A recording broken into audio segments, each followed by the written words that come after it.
वज़ीर-ए-आज़म नरेंद्र मोदी ने अपने ट्विटर हैंडल से ट्वीट करके दी जानकारी। शाम 6 बजे मुल्क से करेंगे खिताब। कोरोना के जमाने में वज़ीर-ए-आज़म कई बार मुल्क के लोगों से कर चुके हैं अपील। असम में पहले मल्टी मॉडल लॉजिस्टिक पार्क का मरकजी वजीर नितिन गडकरी ने किया इफ्तिताह। वाराणसी से आबी रास्ते से होते हुए शुमाल मशरिक के रास्तों तक जाना होगा आसान।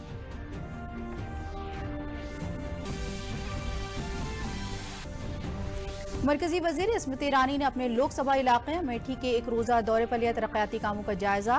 कई स्कीमों को अवाम के नाम किया सुपुर्द।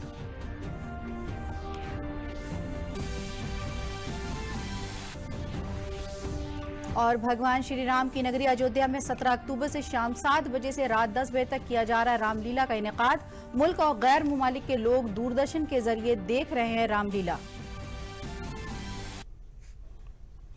आदाब, मैं हूं शाइस्ता बानो। अब खबरें तफसील से। वज़ीर-ए-आज़म नरेंद्र मोदी ने अपने ट्विटर हैंडल पर ट्वीट किया है कि वो आज शाम को 6 बजे मुल्क से खिताब करेंगे। लोगों से इस खिताब में जुड़ने के लिए उन्होंने अपने ट्विटर हैंडल पर यह पैगाम दिया। वज़ीर-ए-आज़म नरेंद्र मोदी कोरोना के जमाने में कई बार मुल्क के लोगों से जुड़े हैं और उन्होंने इस तरह की अपील की है। असम में भारत के पहले मल्टी मॉडल लॉजिस्टिक पार्क का संगे बुनियाद रखा गया है। मुल्क में ऐसे 20 पार्क बनाए जाने हैं। मरकजी वजीर नितिन गडकरी ने कहा है कि ये प्रोजेक्ट 20 लाख रोजगार और खुद रोजगार के मौके देगा। यह असम के लिए ग्रोथ इंजन साबित होगा। मरकजी वजीर नितिन गडकरी ने कहा कि वाराणसी, हल्दिया, साहिबगंज और गाजीपुर में 4 मल्टी मॉडल पार्क बनाए गए हैं। सर्बानंद सोनोवाल जी को और आसाम सरकार को धन्यवाद दूंगा कि आज का ये जो मल्टी मॉडल हब है, ये आने वाले समय में आसाम में करीब 20 लाख डायरेक्ट इनडायरेक्ट रोजगार निर्माण करेगा और ये आसाम का आर्थिक प्रगति और विकास में ग्रोथ इंजन होगा। वाराणसी, हल्दिया, साहिबगंज, गाजीपुर पे 4 मल्टी मॉडल हब बनाए गए हैं। इसमें से प्रधानमंत्री जी के द्वारा साहिबगंज का और वाराणसी का उद्घाटन भी हो गया। अभी हल्दिया और गाजीपुर पर आगे जल्दी होगा। हल्दिया के बाद बंगाल की खाड़ी है और बंगाल की खाड़ी से हम लोग ब्रह्मपुत्रा से डायरेक्ट नॉर्थ ईस्ट आसाम से आगे सब जगह बांग्लादेश तक जा सकते हैं। शुमाल मशरक़ी इलाके की तरक्की के वजीर डॉक्टर जितेंद्र सिंह ने भी कहा है कि असम में शुरू होने जा रहे इस प्रोजेक्ट से कई तारीखी फायदे होंगे। खास तौर पर इस प्रोजेक्ट के पूरा होने के बाद शुमाल मशरक़ी इलाके में तरक्की की नई हवा चलेगी। 10 से ज्यादा इनलैंड वाटरवेज स्थापित होने जा रहे हैं। ब्रह्मपुत्रा से सीधा बंगाल की खाड़ी, बे ऑफ बंगाल यातायात का एक दूसरा विकल्प भी रहेगा और साथ ही साथ कॉस्ट इफेक्टिवनेस में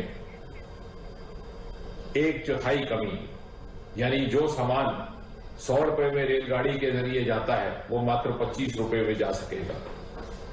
ये नए कार्य इसलिए संभव हो पाए कि आदरणीय श्री गडकरी जी ने न केवल निरंतर मार्गदर्शन किया बल्कि नई नई सोच और नए कॉन्सेप्ट भी हमें दिए हैं। वजीर सेहत डॉक्टर हर्षवर्धन ने आज CSIR के क्लिनिकल ट्रायल पोर्टल का इफ्तिताह किया जिसका नाम है क्योर्ड। इसकी मदद से मुल्क भर में कोविड-19 की क्लिनिकल ट्रायल की मौजूदा सूरत हाल को लाइव ट्रैक किया जा सकेगा। वीडियो कॉन्फ्रेंसिंग के जरिए CSIR के जाने माने साइंसदान जुड़े। अब दवा बनाने की सिमत में भी कोशिशें हो रही। ये पोर्टल दवा की तैयारी को लेकर भी मालूमात फराहम कराएगा।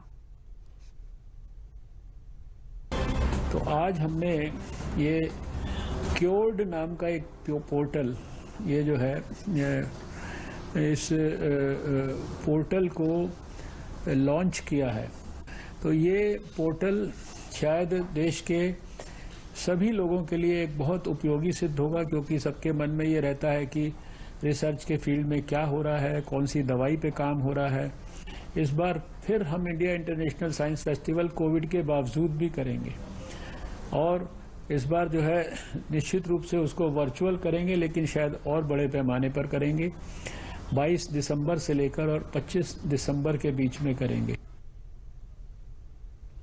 खवातीन और बच्चों की तरक्की की वजीर स्मृति ईरानी ने अमेठी लोकसभा के सलोनी असेंबली हल्के में तरक्याती कामों का जायजा लिया। उन्होंने कहा कि इस बात को यकीनी बनाया जाए कि सरकार की बहबूदी स्कीमें अवाम तक वक्त से पहुंचे। उन्होंने 22 कामों को अवाम के सुपुर्द किया और असेंबली हल्के के तरक्याती कामों से मुतमईन नजर आईं। इंतजामिया की तारीफ करते हुए उन्होंने किसान सम्मान निधि समेत कई स्कीमों की रकम डिजिटल तरीके से देने पर खुशी जाहिर की। उन्होंने गांधी कुनबे की तनकीद करते हुए कहा कि ये कुनबा तरक्की के बजाय अमेठी में सियासत कर रहा था। भारतीय जनता पार्टी की सरकार आने के बाद अमेठी में तरक्याती कामों को तेजी दी गई है और ये रफ्तार जारी रहेगी। 22 विकास के कार्यों को सलोन विधानसभा क्षेत्र की जनता को समर्पित करने का सौभाग्य प्राप्त हुआ है। साथ ही district magistrate, superintendent of police के साथ साथ जिला प्रशासन के कई अधिकारियों के साथ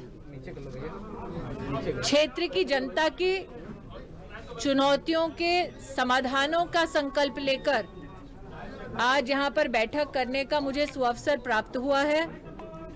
डीएम साहब और एसपी साहब ने आश्वस्त किया है कि चाहे वो पेयजल की समस्या हो, चाहे वो विशेष रूप से समाज कल्याण के कार्य हों अथवा सड़कों की मरम्मत का प्रयास हो, इन सभी प्रयासों में एक निश्चित अवधि में समाधान हर ग्राम तक पहुंचाने का काम जिला की प्रशासनिक टीम करेगी।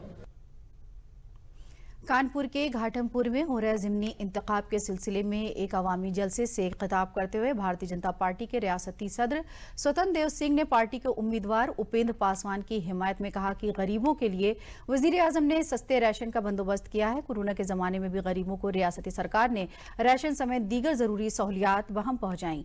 उन्होंने कहा कि हिज़्ब इख्तिलाफ उस वक्त कहा था जब अवाम को राशन की जरूरत थी। स्वतंत्र देव सिंह ने कहा कि वजीर आजम नरेंद्र मोदी और वजीर आला योगी आदित्यनाथ अवाम के मफाद में 24 घंटे काम कर रहे हैं। उन्होंने भारतीय जनता पार्टी के लोगों को वोट देने की अपील की ताकि तरक्याती कामों को पूरा किया जा सके। जो आज आपको राशन कार्ड, गैस की योजना, प्रधानमंत्री आवास, तो 2 महीने में 2 बार राशन पर फ्री में और सस्ते में गल्ला मिल जाए, इसकी व्यवस्था किसी ने किया मित्रों? तो आदरणीय मोदी जी ने किया। उत्तर प्रदेश के बीजेपी के कार्यकर्ताओं ने भी करोड़ों लोगों को राशन किट और भोजन का किट पहुंचाने का काम किया। तो भारतीय जनता पार्टी ने मित्रों, पूछो चुनाव जो लड़ रहे हैं कि कल कहां थे जब राशन का समय था, जब हाहाकार था, तो कहां थे? इसलिए देश को बचाने का मित्रों आप विश्वास करो आदरणीय मोदी जी पर, आदरणीय योगी जी पर मित्रों। 24 घंटे प्रतिदिन सुबह से लेकर शाम तक 24 घंटे सप्ताह के 7 दिन न थकते हैं न रुकते हैं और रात दिन परिश्रम करते हैं कि गरीब को छत। अयोध्या के सरजू के साहिल पर इन दिनों भगवान श्री राम की लीला का मंचन लक्ष्मण किले में किया जा रहा है। ये देखते हैं अयोध्या की रामलीला में तीसरे दिन का प्रोग्राम।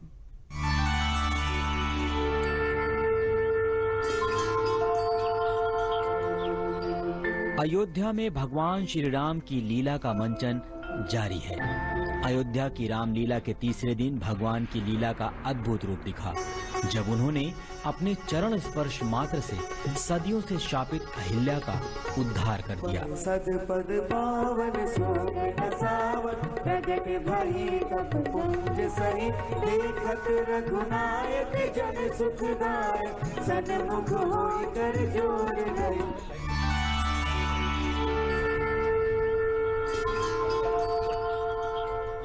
कल्याण हो। सीता जी के स्वयंवर का निमंत्रण पाकर गुरु विश्वामित्र दोनों राजकुमारों को लेकर विदेह पहुंचते हैं। मेरी इस तुच्छ नगरी में आपका हार्दिक स्वागत है। शिव के धनुष को भंग कर और सीता से स्वयंवर कर श्री राम लौकिक रूप में सीता से विवाह करते हैं। रामचंद्र भगवान की शर्माती राम गले डाली वरमाला, राम गले डाली वरमाला, वरमाला वरमाला।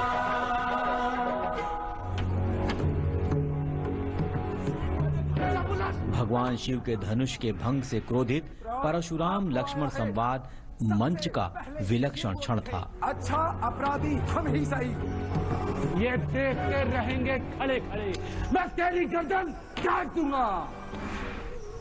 अयोध्या के सरयू तट पर जारी रामलीला में राम रस से भक्तजन अभिषिक्त हो रहे हैं। सीता स्वयंवर के बाद आज मंगलवार को अयोध्या की रामलीला में राम वन गमन का मंचन किया जाएगा।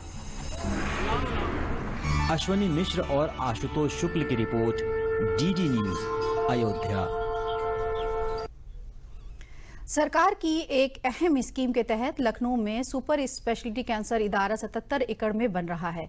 इस मंजूर शुदा प्रोजेक्ट पर 805 करोड़ रुपए और रिहायशी ब्लॉक पर 30.75 करोड़ का तामीराती खर्च आएगा।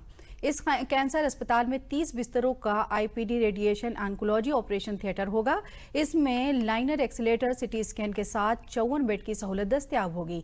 जल्द ही टाटा कैंसर इंस्टीट्यूट मुंबई की तर्ज पर इसे चलाया जाएगा। ख्वातीन और तालिबात के तहफ़्फ़ुज़ करने वाली बरेली पुलिस ने अब सस्ते दामों पर सैनिटरी नैपकिन पैड मुहैया कराने का काम शुरू किया है। इसका मकसद ख्वातीन पुलिस मुलाजमिन, ख्वातीन और तालिबात को आसानी से सैनिटरी पैड दस्तयाब कराना है। इन सैनिटरी पैडों की कीमत बाजार में मिलने वाले सैनिटरी पैड से काफ़ी कम है।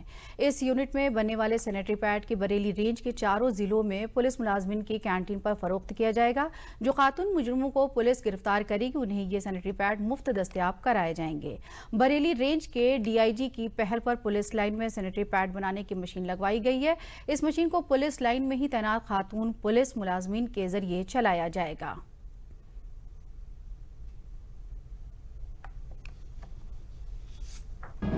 शक्ति मिशन का ये सप्ताह चल रहा है। इसमें हम लोगों का प्रोजेक्ट पुराना था लेकिन अब कंप्लीट हो गया है। ये हम बहुत ही जो कॉस्ट जितनी इसमें लागत है उस हिसाब से 7 पैड का एक पैकेट 15 रुपये में निकलेगा। हाइजीन का पूरा ख्याल रखा गया और जो क्वालिटी है उसकी बाज़ार में मिलने वाले किसी भी सैनिटरी पैड की के बराबर की क्वालिटी है। हमारी महिला कर्मियां हैं जो यहाँ महिला पुलिसकर्मी हैं, महिला और जो हमारे पुरुष पुलिसकर्मी हैं उनके घर की महिलाएं, बच्चियां, ये इनके स्वास्थ्य को ध्यान में रखते हुए हम स्वयं यहाँ इसका प्रोडक्शन कर रहे हैं और अपने रेंज के चारों ज़िलों में यहाँ से पर्याप्त सप्लाई है।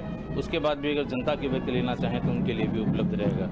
ये कांस्टेबल के पद पे हूँ मैं और यहाँ महिलाओं की सुरक्षा से संबंधित पैड बनाए जा रहे हैं। जैसे पहले तो हम सुरक्षा करते थे महिलाओं की और कर भी रहे हैं, लेकिन काफ़ी सारी जो इस बीमारी से बचाने के लिए साफ़ सफाई का ध्यान रखते हुए हमने जो डीआईजी साहब के आदेश के अनुसार उन्होंने ही ये जो पैड बनवाए हैं, पैड वाली कंपनी, जैसे लॉकडाउन के दौरान बहुत सारी प्रॉब्लम हुई थी बाहर जाने में और मार्केट से, तो यहाँ पुलिस लाइन में ही उपलब्ध करा दी है। थोड़ा इनके लिए बीमारी से बचाने के लिए जो महिलाओं संबंधित बीमारी होती हैं। यहाँ पे जो है डीआईजी महोदय जी को जब ये लगा कि महिलाएं लॉकडाउन में नहीं कवर कर पा रही हैं, असुविधा हो रही है, तो उन्होंने सोचा कि पुलिस विभाग की महिलाओं के लिए ये सुविधा उपलब्ध कराई जाए लाइन में। तो उसे ध्यान में रखते हुए हमें जो समझाया गया वो सारी सिक्योरिटी का ध्यान रखा जा रहा है, साफ़ सफाई का ध्यान रखा जा रहा है और जो है कम कीमत में अवेलेबल किया जा रहा है। सोनभद्र में कोरोना के खिलाफ जंग में जहां एक तरफ लोग योग और आयुष काढ़े का इस्तेमाल करके बीमारी के खिलाफ क़ुव्वत मुदाफ़त की सलाहियत को बढ़ाने में लगे हैं, वहीं हिफाजती इक़दामात को अपनाते हुए आम लोगों को भी बेदार किया जा रहा है।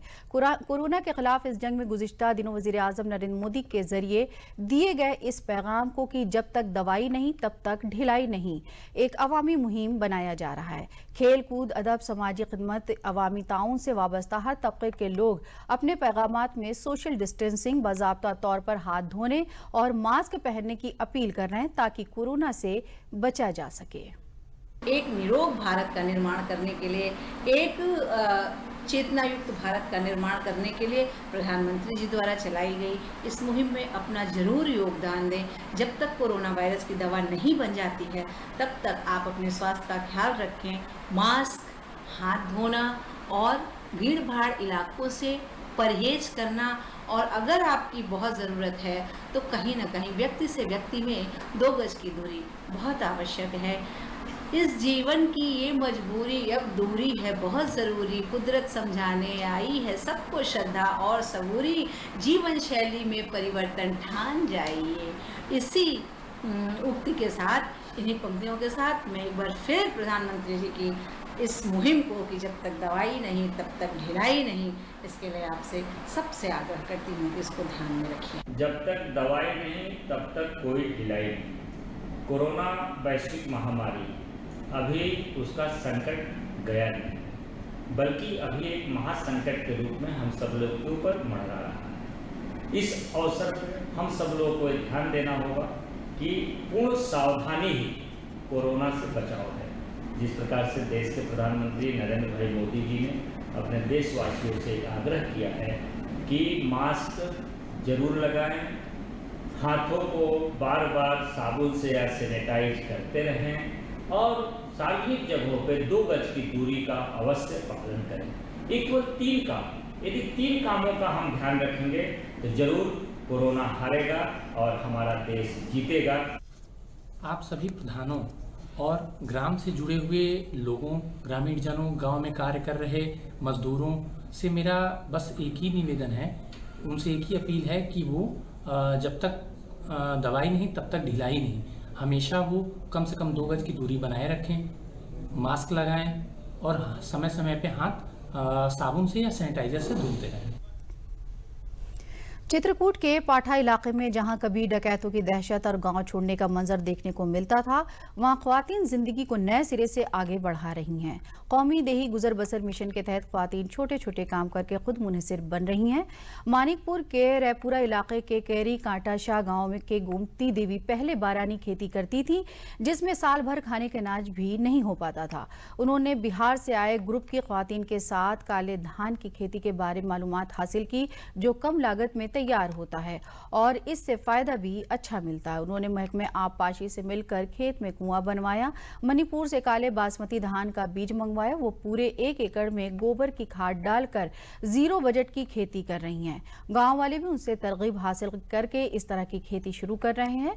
गोमती देवी ने बताया कि आम चावल के मुकाबले में उनके चावल के दाम 3 गुना ज्यादा बाजार में मिल रहे हैं और लोग उनके घर आकर भी चावल ले जा रहे हैं। इतना गरीब थी कि मेरे एक दिन को भोजन को नहीं था। अब जब से हमें सरकार ने कुआं दे दिया तो कुआं से हमने थोड़ा लाइट लग गई, मोदी ने सर जब लाइट भेज दी, हमारा कुछ नहीं था, बहुत गरीब थे। तो कुआं खन गए तो कुआं से हम थोड़ा थोड़ा सींच करके या अपने जो है 1 बीघा खेती पहले धान की किया। अब 1 बीघा से हमने 0 बजट गाय मड़ाई डहरा देने गाऊंगा, हम अपनी गैया नहीं डहराए। हमारे आज जो है 10-15 गैया मेरे घर में है, हमने पाप नहीं लिया।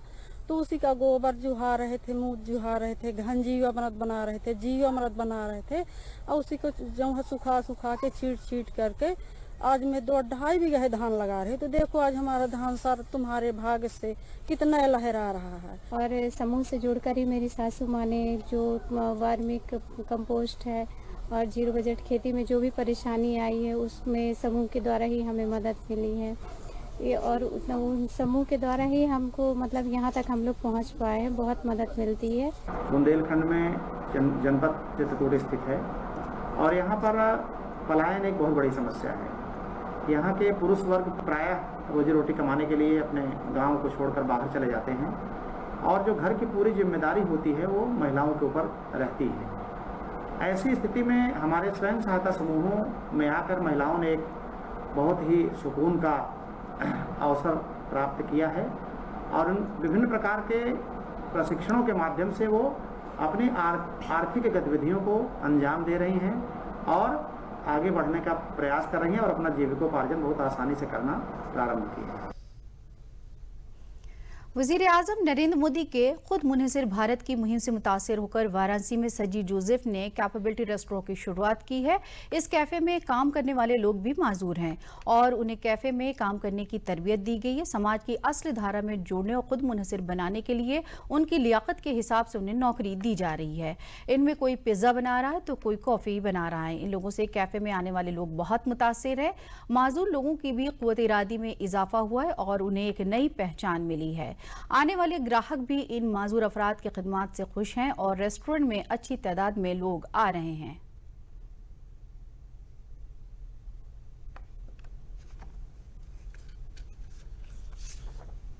मेरे फ्रेंड का बर्थडे यहाँ सेलिब्रेट करने के लिए आए थे और सबसे पहली चीज़ की जब मैं यहाँ पे आई ना तो मैंने फ़र्स्ट टाइम नोटिस नहीं किया था, बट अभी मैंने नोटिस किया कि जो यहाँ के वेटर्स हैं मतलब मुझे देख के बहुत खुशी हुई कि मतलब बाहर नॉर्मली ऐसे जाइए तो बहुत आप लोगों को हाई फाई ये सब मिल जाएगा, लेकिन सबसे अच्छी चीज़ यहाँ पे ये थी कि इन लोगों ने जिनका मतलब सोसाइटी में लोग कहते हैं कुछ नहीं कर सकते, बट इन लोगों ने उन्हें जॉब दिया है, उन्हें मतलब एक तरीके से एम्प्लॉयमेंट दी है। ये बहुत अच्छी बात है। सच बताऊँ तो मुझे यहाँ देख के ये चीज़ बहुत अच्छी लगी। मैंने अपने फ्रेंड्स को भी बताया ये चीज़। और किचन का सारा पिज़्ज़ा पास्ता सैलेड सब कुछ हम लोग बनाते हैं अपने पे, सब कुछ प्रिपरेशन भी सब कुछ हम लोग अपने से करते हैं। मुझे तो यहाँ पे काम करके बहुत ही अच्छा लग रहा है और समाज में ये मैं संदेश देना चाहूँगी कि डिसेबल बच्चों को कभी भी किसी को भी कम नहीं समझना चाहिए। बस उन्हें एक मौके की तलाश होती है, उन्हें वो मौका ज़रूर देना चाहिए और वो अपने आप को साबित करके ज़रूर एक दिन दिखाएंगे। सर पहले की नज़र से तो देखते थे कि हम कुछ नहीं कर पाएंगे, लेकिन अब तो सबको भी यही देख करके लगता है कि हाँ हम लोग कुछ नहीं किया, हम लोग बहुत कुछ कर पाए। सर ऐसे बच्चों को ना सपोर्ट की ज़रूरत है, उन्हें एक मौका दिया जाएगा तो वो भी कुछ हम लोगों के जैसा कर दिखाएंगे। ये कैपेबिलिटी जो है वो विशेष करके दिव्यांग बच्चों के लिए, दिव्यांग लोगों के लिए समर्पित है और यहाँ पे हम बच्चों को हॉस्पिटल सेक्टर में, होटल इंडस्ट्री में हम इनको ट्रेनिंग देते हैं और हमारे माननीय प्रधानमंत्री जी श्री नरेंद्र मोदी जी का कॉन्स्टेंसी है और उन्होंने बहुत सारे काम दिव्यांग बच्चों को लेकर कर रहे, दिव्यांग लोगों को लेकर कर रहे हैं, तमाम प्रकार के काम उन्होंने कर रहे हैं। उनको उन कामों से हम भी प्रेरित हैं और हम भी सोचा कि इन सभी दिव्यांग बच्चों को, मैंने जो इस सेक्टर में इंटरेस्टेड है, उन बच्चों को ट्रेनिंग करते हुए, उनको आत्मनिर्भर करते हुए अपने पैरों पे खड़े होने के लिए हम मदद कर रहे हैं और ये 1 साल का ट्रेनिंग होता है और 1 साल के ट्रेनिंग के बाद हम उनको प्लेसमेंट करने के लिए कोशिश करते हैं। जो लोग यहाँ पे काम करने के लिए इच्छुक है, जो तैयार है, उनको हम यहाँ पे स्टाफ के रूप में रखा जाता है और बाकी लोगों को हम प्लेसमेंट करने के लिए कोशिश करते हैं। रियासती सरकार मिशन शक्ति मुहिम के तहत ख्वातीन और लड़कियों को हिफाजत और वक़ार के साथ खुद मुनहसिर बना रही है। आजमगढ़ जिले के महकमे पुलिस ने मिशन शक्ति अभियान के तहत सनफी बराबरी ख्वातीन और पर तशद्दुद की रोकथाम और मुतासिर ख्वातीन को समाजी एहतराम दिलाने के लिए बेदार किया है। इस मुहिम के तहत शहरी इलाकों के साथ साथ देही इलाकों की ख्वातीन को भी बेदार किया जा रहा है। इसमें प्राइमरी तालीम के महकमे के साथ साथ दीगर कई महकमे हिस्सा ले रहे हैं। आजमगढ़ सर्कल के deputy police inspector general Subhash Chandra Dubey ने बताया कि मिशन शक्ति मुहिम का आगाज वजीर आला ने किया है। इसका मकसद तहफ़्फ़ुज़ के साथ साथ उन्हें खुद मुनहसिर बनाना है। उन्होंने बताया कि ख्वातीन को बेदार करने के अलावा मुख्तलिफ थानों में ख्वातीन हेल्प डेस्क कायम किए गए हैं। माननीय मुख्यमंत्री महोदय के मार्गदर्शन में मिशन शक्ति, जो बेसिकली वुमेन एम्पावरमेंट से संबंधित है, कार्यक्रम का शुभारंभ नवरात्रि के पावन पर्व के प्रथम दिवस से शुरू हुआ है और इसका समापन 25 अक्टूबर को होगा। इन 9 दिनों में भिन्न भिन्न महिला सशक्तिकरण के कार्यक्रम स्कूल, कॉलेज, ग्राम देहात से लेकर के सार्वजनिक प्रतिष्ठानों पर आयोजित किए जा रहे हैं। इसके तहत पुलिस अधिकारी व प्रशासनिक अधिकारी महिला सशक्तिकरण से संबंधित सरकार की योजनाओं का, उनकी सेफ्टी, उनके स्वास्थ्य से संबंधित भिन्न भिन्न हेल्पलाइनों का, जैसे 1076, 181, 1090, 102, 108, 112, ये सारी जो आपातकालीन सेवाएं हैं जिनमें भिन्न भिन्न प्रकार के ग्रीवांस को डील किया जाता है, इनका भी व्यापक प्रचार प्रसार महिलाओं के बीच में करके उनमें ये जागरूकता लाई जा रही है कि किसी भी प्रकार की अगर उनको समस्या होती है तो तत्काल वे इन हेल्पलाइनों की मदद से अपनी समस्या को दूर करें। प्रयागराज में महकमे मेहनत में रजिस्टर्ड 866 खवातीन को 1,89,00,000 से ज्यादा मफादाती सर्टिफिकेट दिए गए हैं। इस मौके पर प्रयागराज की मेयर अभिलाषा गुप्ता ने कहा कि खवातीन अपनी सलाहियत से ज्यादा काम कर रही हैं। मुल्क के हर शोबे में खवातीन मजबूती के साथ डटी हुई हैं। सियासी शोबे में भी खवातीन ने अपना मनमकाम बनाया है। इंतजामिया से लेकर तहफ़्फ़ुज़ तक में खवातीन ने अपनी मौजूदगी दर्ज कराई है। वज़ीर आज़म नरेंद्र मोदी और रियासत के वज़ीर आला की रहनुमाई में खवातीन के लिए चलाए जा रहे प्रोग्राम उनको आगे बढ़ाने का मौका दे रहे हैं। खवातीन आगे बढ़ेंगी तो मुल्क और रियासत की भी तरक्की होगी। सरकार ने हमारे बच्ची के लिए FD का योजना दिया है। इसके पहले किसी सरकार ने ये योजना नहीं निकाली। इस हमारे तरफ से सरकार को धन्यवाद। सरकार को हम धन्यवाद बोलना चाहते हैं क्योंकि मेरे हस्बैंड जी एक्सपायर हो गए हैं और मुझे कोई भी हेल्प नहीं मिल सकता है। सरकार ने मेरी बहुत हेल्प किया है। इसकी वजह से मैं उनको बहुत धन्यवाद देना चाहती हूँ। सरकार की वजह से हमको जो लाभ मिला है पहली बार मिला हुआ है, कभी नहीं लाभ मिला है। मेरी दोनों बेटियाँ भैया हमें लिए बहुत कुछ है। इसके पहले हमें लोग की कोई योजना कुछ भी नहीं मिला। हमारे पति लेबर का काम करते हैं। इसके बाद आज से पहले कभी कुछ ऐसा नहीं मिला। सरकार ने हमारे लिए बहुत कुछ किया है, हमारे बच्चों के लिए बहुत कुछ किया है। ऐसा सरकार हमने कभी नहीं देखा। आज ये श्रम विभाग द्वारा नारी शक्ति के अंतर्गत कार्यक्रम किया गया, जिसमें उन्हें पंजीकृत किया गया है और साथ साथ उन्हें प्रशस्ति पत्र भी दिया गया है तमाम विभागों के तौर पे। तो जिन भी महिलाओं के बच्चे छोटे बच्चे हैं, पहला बच्चा हुआ है, उनको दिया गया है। जैसे उसमें तमाम संत रविदास योजना के अंतर्गत दिया गया है, महिला संयोजन के अंतर्गत स्वास्थ्य लाभ के लिए दिया गया है। आज ये कार्यक्रम हुआ है तो माननीय मुख्यमंत्री जी ने जो नवरात्रि के प्रारंभ के दिन में ये शुरुआत किया है, 180 दिन का कार्यक्रम है, उसमें आज श्रम विभाग ने कार्यक्रम किया है। आज का पूरा कार्यक्रम मिशन शक्ति के थीम मानकर हम लोगों ने जो श्रम विभाग में पंजीकृत निर्माण श्रमिक हैं उन महिलाओं को लाभान्वित किया है। इसमें 866 महिलाओं को विभिन्न स्कीमों के अंतर्गत हम लोगों ने लाभ वितरित कराए हैं। महोबा के कबरई थाना इलाके मिशन शक्ति के तहत चित्रकूट धाम डिवीजन के IG के सत्यनारायण ने ख्वातीन और तालिबात को बेदार किया। उन्होंने कहा कि ख्वातीन अपने मसाइल लेकर पुलिस के पास आएं, पुलिस फौरी तौर पर कार्रवाई करेगी। ख्वातीन और लड़कियों के इस सेमिनार में बोलते हुए उन्होंने कहा कि रियासती सरकार ख्वातीन के तहफ़्फ़ुज़, उनके एहतराम और उनको खुद मुनहसिर बनाने की सिमत में काम कर रही है। ख्वातीन के खिलाफ जराइम ना हो, इसके लिए सरकार ने सख्त कदम उठाए हैं। पुलिस को जो हिदायत मिली है पुलिस उसके मुताबिक काम करेगी और ख्वातीन के मसाइल का मुनासिब हल निकालेगी। मिशन शक्ति के तहत महिलाओं की सुरक्षा के लिए जो व्यवस्थाएं की जा रहा है, एक महिला हेल्प डेस्क हर थाने में ये जो है स्थापित किया जा रहा है और उसमें महिला सिपाही का नियुक्त किया गया है। और आज ही जो है मैं थाना खबराई का जो महिला हेल्प डेस्क का उद्घाटन किया हूँ और इसके साथ साथ जो महिला थाना का और साइबर थाना के बारे में भी इन सभी लोगों को बताया गया है। और जो महिला थाना का जो है महिला संबंधित अपराधों के संबंध में उनके द्वारा कैसे कार्रवाई की जा रहा है इसके बारे में अवगत कराया गया। इसी तरीके से एंटी रोमियो स्क्वाड द्वारा हर थाने में जो एंटी रोमियो स्क्वाड है उसके द्वारा कार्रवाई कैसे की जा रहा है, कैसा इन लोगों को चिन्हित करेंगे, ये इन सभी चीज़ों से इनको अवगत कराया गया। शारदीय नवरात्र के चौथे दिन आज मां भगवती के चौथे स्वरूप माता कुष्मांडा की पूजा अर्चना की जा रही। मुल्क के कई हिस्सों में मां दुर्गा के मंदिरों में अकीदतमंदों का मुख्तलिफ स्वरूपों की पूजा कर रहे हैं। वजीर आजम नरेंद्र मोदी ने मां दुर्गा की आराधना करते हुए ट्वीट करके कहा कि नवरात्र में आज मां दुर्गा के चतुर्थ स्वरूप देवी कुष्मांडा के वंदन का दिन है। मां कुष्मांडा हर किसी की जिंदगी में खुशी, खुशहाली और खुशकिस्मती लेकर आए। इसी के साथ खबरें खत्म, इजाजत दीजिए, आदाब।